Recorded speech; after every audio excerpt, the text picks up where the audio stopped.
Lost 45 by Patti Page, best-selling female artist of the 1950s over a span of about 6 decades. It's been phenomenal for Patti Page, selling over 100 million records. Let's go to Billboard's Hot 100 May 1962. But before I give you that Lost 45, let's go through the I'll give you the top 6 from that week. Shout, Shout, Knock Yourself Out by Ernie Moraska at number 6. She Cried, Jay and the Americans' first hit record at number 5.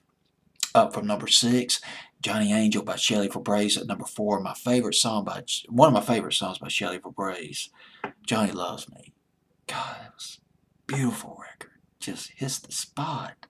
Mashed Potato Time by Dee Sharp at number 3. Stranger on the Shore at number 2. Soldier Boy by the Shirelles at number 1. That was on Billboard's Hot 100 for 14 weeks.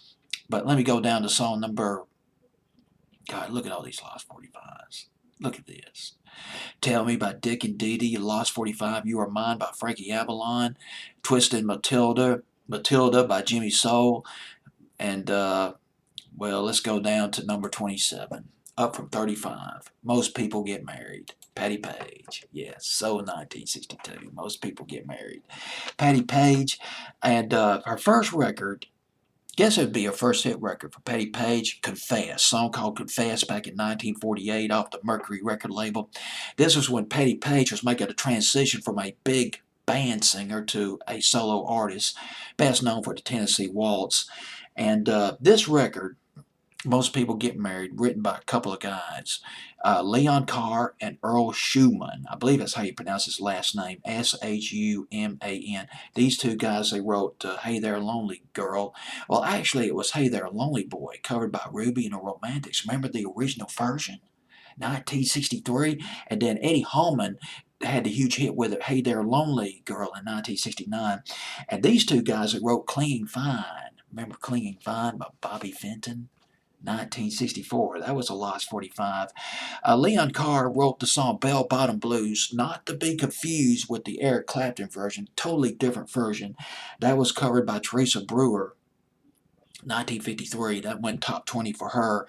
And you might remember Leon Carr, he wrote the jingles for Mounds Candy Bar and wrote that jingle for Chevy, See the USA in your Chevrolet, way back in the day.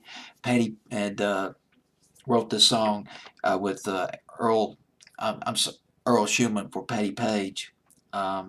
Most People Get Married. That was in 1962, spring of 1962. Lost my train of thought. My apologies. Trying to cram so much in so little time. Most People Get Married was on Billboard's Hot 100 for 8 weeks, 2 months. Rockabilly.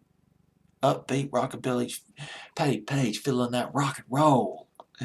Most People Get Married. But it was a hit on the adult charts. Went top 10 on the adult contemporary charts as well. Song pretty successful for her. I'd say overall. Peaked at number 27. Most People Get Married by Patti Page.